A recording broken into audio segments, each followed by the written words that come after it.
오늘 이 시간에는 등기법 근저당권에 대해서 합니다. 담보물권 등기죠. 자, 등기법은 문제를 숙지하면서 문제에 관련되는 이론을 정확하게 암기하면 중개사 시험 12문제는 충분히 맞힐 수가 있습니다. 자, 등기법에서 담보물권 등기를 합니다. 자, 문제 7번입니다. 문제 7번. 갑소유의 건물에 대하여 을 명의의 저당권 설정 등기를 마친 후에 그 저당권이 병에게 이전되었답니다. 저당권도 이전된다는 것은 채권자가 바꿔졌다는 거죠. 자, 변제로 저당권이 소멸했습니다. 이를 말소하는 방법으로 옳은 것. 그러니까 문제의 핵심은 말소에 대해서 물어봅니다. 자, 저당권을 설정하고 돈을 다 갚으면 말소를 요구할 수 있죠. 누가? 저당권 설정자가. 하지만 맨 처음에 저당권을 설정했던 A은행에서 B은행으로 채권이 이전됐습니다. 저당권도 이전되고, 그리고 나서 피담보 채권이 다 변제가 되면 현재 저당권자에게 말소를 청구하는 거죠. 예전에 돈을 빌렸던 은행한테는 말소를 청구할 필요가 없죠. 그렇죠? 왜? 저당권이 이전됐으니까. 그래서 저당권이 이전됐다는 말이 나오면 그 현재 피담보 채권이 변제되는 그 현재 시점에 저당권자에게 말소를 신청하면 됩니다. 자, 그걸 물어보는 겁니다. 자, 그래서 갑소유의 건물에서 맨 처음에는 을 명의의 저당권 설정 등기를 마쳤는데 병으로 저당권이 이전되었다. 그리고 나서 저당권이 소멸되었다. 그러면 갑소유인 건물 주인은 병 명의의 저당권자에게 말소를 청구하면 됩니다. 자, 그래서 옳은 거 1번. 그래서 갑은 주어가 갑이 나와야 되죠. 그 누구한테 저당권 말소를 청구하면 된다? 그 변제됐던 현재 당시의 저당권자한테 말소를 청구하면 되죠. 그래서 병을 상대로 하여 이렇게 나와야 되죠. 자, 갑은 병을 상대로 갑, 을 사이에 이루어진, 맨 처음에 저당권 설정은 을하고 했죠. 그래서 갑, 을하고 이루어진 저당권 등기 말소를 병한테 해달라고 하면 됩니다. 그죠? 병이 저당권을 인수했으니까 자기가 맨 처음에 병하고 갑하고 설정한 건 아니죠. 설정했던 당시 갑, 을 사이에 이루어진 저당권 등기의 말소를 신청하면 된다. 누구에게? 병에게. 그래서 답은 1번입니다. 자, 2번, 3번, 4번, 5번은 똑같은 지문인데 단어가 다 틀리게 나왔죠. 그래서 이런 문제는 아주 쉬운 문제로 갑니다. 핵심만 정확히 찾으면 되죠. 저당권이 이전되고 나서 돈을 다 갚았다? 그러면 갚은 시점에 저당권자에게 말소를 신청하면 되는 겁니다. 자, 그래서 1번이 정답입니다. 자, 2번은 어디가 틀렸습니까? 갑은 병을 상대로, 여기까지는 맞았죠. 갑은 병을 상대로 병 명의의 저당권 이전 등기의 말소를 신청하는 게 아니죠. 저당권 오리지널 설정 등기 말소를 신청하는 거죠. 병 명의의 저당권 이전 등기 말소는 부기 등기로 병한테 이전됐다는 부기 등기를 말소해봐야 의미가 없죠. 전체 등기를 말소하는 거죠. 그래서 저당권 이전 등기의 말소를 신청하면 족하다. 틀렸죠. 자, 3번은 갑은 을을 상대로 해요. 을은 이미 저당권을 다 넘기고 나서 의미가 없죠. 맨 처음에 설정했던 채권자에 불과하지 이미 저당권이 이전이 됐죠. 그래서 을을 상대로 하면 안 됩니다. 그래서 3번도 틀렸고, 자, 4번도 갑은 을, 병 중에서 임의로 한 사람을 선정한다? 말도 안 되죠. 자, 변제됐던 시점에 저당권자에게 말소를 청구하면 됩니다. 자, 5번도 갑은 을, 병을 상대로 하여 이런 단어가 나오면 틀린 문장으로 갑니다. 그래서 문제 7번 정답은 1번. 갑은 병을 상대로 갑을 사이에 이루어졌던 오리지널 저당권 등기의 말소를 신청하면 됩니다. 자, 문제 8번 들어갑니다. 저당권 등기에 관한 설명으로 틀린 것. 자, 1번. 저당권이 양도되어 저당권이 이전 등기가 됐답니다. 저당권이 이전 등기됐다 그러면 채권자가 바꿔졌다 이렇게 생각하면 되죠. 그래서 부기 등기로 저당권 이전 등기를 합니다. 저당권 말소 등기의 등기 의무자는 그 이전했던 현재 등기권자, 저당권자가 말소하면 되는 거죠. 그래서 저당권 말소 등기의 등기 의무자는 저당권의 양수인이 되는 겁니다. 맞는 말이죠. 2번. 증축된 건물이 기존 건물과 일체성이 인정돼요. 증축을 했는데 이미 기존 건물과 부합이 됐다 이겁니다. 구분할 수가 없다 이거죠. 자, 일체성이 인정되어 건물 표시 변경 등기로 증축 등기가 된 경우에 증축 건물의 근저당권의 효력이 미치도록 하기 위해서는 별도로 변경 등기를 할 필요가 없습니다. 자, 우선 저당법 민법 문제죠. 자, 민법에서 가장 자주 나오는 게 뭡니까? 부합에 관련된 이론입니다. 증축이 됐을 때 독립성이 없이 이미 그 건물의 일처가 됐을 때는 별도로 약정 등기 없이도 반드시 당연히 저당권에게 부합된다. 그렇죠. 그래서 저당권의 효력이 미친다. 부합된 물건은 저당권의 효력이 미치는 게 원칙입니다. 별도의 저당권 변경 등기할 이유가 없죠.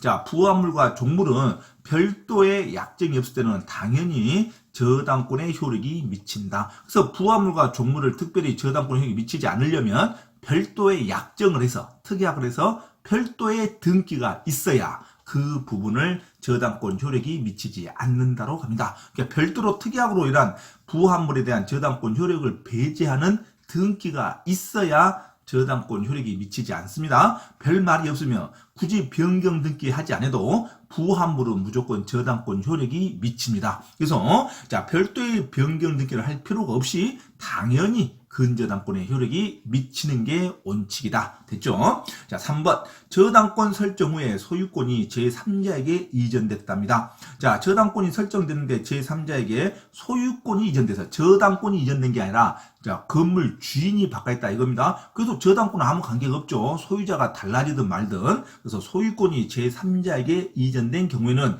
채무 변제로 인한 저당권 말소 등기를 함에 있어서는 변제를 누가 했습니다. 그러면은 현재 건물 소유자가 은행한테 말소를 청구할 수도 있고 예전에 은행한테 돈을 빌렸던 채무자가 말소를 청구할 수 있습니다. 자, 근저당권은 항상 부동산에 계속 물고 있으니까 부동산 주인이 달라지면 변제가 됐으니까 은행한테 가서 내가 먼저 돈을 빌리진 않았지만 내 집에 계속 근저당권이 있으니까 말소해달라 요구할 수 있습니다. 이유는 변제가 됐으니까. 그리고 옛날 채무자도 집 주인은 지금은 아니지만 옛날 채무자가 돈을 빌렸기 때문에 자기가 말소를 해주면 옛날 채무자도 근저당권자한테 말소를 청구할 수 있습니다. 자, 그래서 저당권 설정 후 소유권이 제3자에게 이전된 경우에는 채무 변제로 인한 저당권 말소 등기를 함에 있어서는 원래의 저당권 설정자도 은행한테 말소를 요구할 수 있고, 자, 그 다음에 신규 건물 주인도 저당권 말소 등기 신규 주인도 저당권 말소를 청구할 수 있습니다. 그래서 원래의 저당권 설정자도 저당권 말소 등기 권리자가 될 수 있다. 맞는 말이죠. 자, 4번. 근저당권의 피담보 채권이 확정되기 전에 항상 근저당권이라는 단어가 나오면 확정이라는 단어를 주의해야 됩니다. 확정이 돼야지만 근저당권이 이전되는 거고 근저당권이 채무가 확정이 되는 겁니다. 자, 확정되기 전에 확정이 아직 안 됐어요. 구체적 금액이 정해지지 않았습니다. 그러면 증감이 항상 인정되는 거죠. 근저당권은 확정되기 전에는 제3자가 기본계약 전부를 양도한 경우에는 그 등기 원인을 이전이 가능한데 그 등기 원인의 채권 양도라고 기재하는 게 아니라 계약 양도라고 기재합니다. 그래서 근저당권 그 계약이 전체가 넘어갔다. 계약 양도로 자, 등기 원인의 기재가 됩니다. 이건 아주 어려운 문장이니까 반드시 외우셔야 됩니다. 그래서 근저당권이 피담보 채권이 확정되기 전에 제3자가 기본계약 전부를 제3자가 기본계약 전부를 양도한 경우에는 그 등기 원인을 채권만 양도했다 하면 안 됩니다. 채권 플러스 모든 계약관계를 전부 양도했다고 해야 됩니다. 그래서 등기 원인의 채권 양도라면 틀립니다. 등기 원인에는 계약 양도로 가야 됩니다. 아주 어려운 문제고 판례로 형성되는 아주 어려운 문장이니까 반드시 외우셔야 됩니다. 근저당권이 이전되면 등기 원인에 뭘로 쓴다? 채권 양도로 쓰는 게 아니라 계약 양도로 쓴다는 거 놓치면 안 됩니다. 그래서 근저당권이 피담보 채권이 확정되기 전에 제3자에게 양도됐을 때는 등기 원인을 채권 양도로 기재하는 게 아니라 계약 양도로 기재한다는 거 놓치면 안 됩니다. 계약 양도로 등기 원인의 기재가 된다는 거. 단순히 채권 금액만 양도된 게 아니라 모든 권리 의무가 포괄적으로 양도되는 겁니다. 그래서 계약 양도로 간다. 자, 문제 5번. 일정한 금액을 목적으로 하지 아니하는 채권. 일정한 금액을 목적으로 하지 않는 채권하면 비금전적 채권을 말합니다. 비금전적 채권도 자, 저당권 설정할 수 있습니다. 근저당권도 설정할 수 있다. 자, 저당권과 근저당권은 금전 채권에 한하지 않는다. 비금전적 채권도 저당권의 설정 등기도 할 수 있다고 합니다. 맞는 문장이죠. 그래서 틀린 것은 4번입니다. 자, 채권이 양도됐을 때는 절대 채권 양도를 하지 않습니다. 계약 전체가 양도됐다. 계약 양도로 한다는 거 놓치면 안 됩니다. 문제 9번입니다. 문제 9번. 저당권의 등기에 관한 설명으로 틀린 거. 자, 근저당권 설정 등기를 하는 경우 1번. 근저당권 설정 등기를 하는 경우 그 근저당권의 채권자 또는 채무자가 여러 명이면 자, 각 채권자, 채무자별로 채권 최고액을 구분해서 기록하지 않습니다. 그러니까 여러 사람이 십시일반으로 돈을 빌려주는 게 있죠. 하지만 반드시 금액은 채권 최고액이나 채권액은 총액으로 기재가 됩니다. 자, 여러 사람의 지분으로 해서 A는 2천만 원 빌려주고 B는 3천만 원 빌렸다고 등기에 기재되지 않습니다. 채권자는 여러 명 이름이 기재될지라도 그 사람의 총액으로 등기가 됩니다. 구분해서 등기 공유 지분가치 구분해서 채권자별로 채권액을 구분해서 기록하지 않습니다. 그래서 채권자든 채무자든 여러 명이더라도 채권액과 채권 최고액은 총액으로 기록이 됩니다. 반드시 일괄하여 또는 총액으로 기록한다고 해야지 채권자나 채무자가 여러 명이라 해서 채권자별로 또는 채무자별로 구분해서 채권 최고액을 기록한다 하면 틀립니다. 채권자나 채무자가 여러 명이더라도 일괄해서 또는 총액으로 기록한다로 가야 됩니다. 자, 절대 채권자별로 구분해서 채권액을 기록한다 하면 틀린 문장입니다. 이것도 시험에 아주 잘 나옵니다. 자, 근저당권이나 저당권의 채권자가 여러 명이더라도 절대 채권자별로 구분해서 금액을 기록하지 않습니다. 일괄하여 기록한다. 총액으로 기록한다. 놓치면 안 됩니다. 그래서 이거 틀린 말이죠. 구분해서 기록한다면 틀린 말입니다. 그래서 답은 1번입니다. 틀린 거 고르라겠으니까. 자, 2번. 근저당권 설정 등기에는 채권 최고액과 채무자를 반드시 기록해야 된다. 이 반드시가 필수적 기록 사항이죠. 근저당권은 채권 최고액과 채무자는 반드시 기록돼야 됩니다. 됐죠? 그 다음에 금전 채권이 아닌 채권, 이 시험이 잘 나오죠? 금전 채권이 아닌 채권을 담보하기 위한 근저당권도 가능합니다. 자, 4번 근저당권 또는 저당권 이전 등기 신청의 경우에 자, 신청 정보에 자, 저당권이 채권과 같이 이전한다는 뜻이 적어져야 됩니다. 반드시 피담보 채권이 없는 저당권과 근저당권은 존재하지 않습니다. 피담보 채권과 분리돼서 저당권만 양도할 수 없습니다. 민법 문제죠. 반드시 피담보 채권, 자, 돈을 빌려줬던 대여금에 대한 모든 권리 의무가 넘어가야 저당권이 이전이 됩니다. 그래서 저당권 이전 등기 신청할 때 신청 정보에 저당권의 채권도 대여금 채권 계약도 전부 이전됐다는 뜻이 기록이 돼야 됩니다. 그래서 신청 정보에 저당권이 채권과 같이 이전한다는 뜻을 반드시 적어야 된다.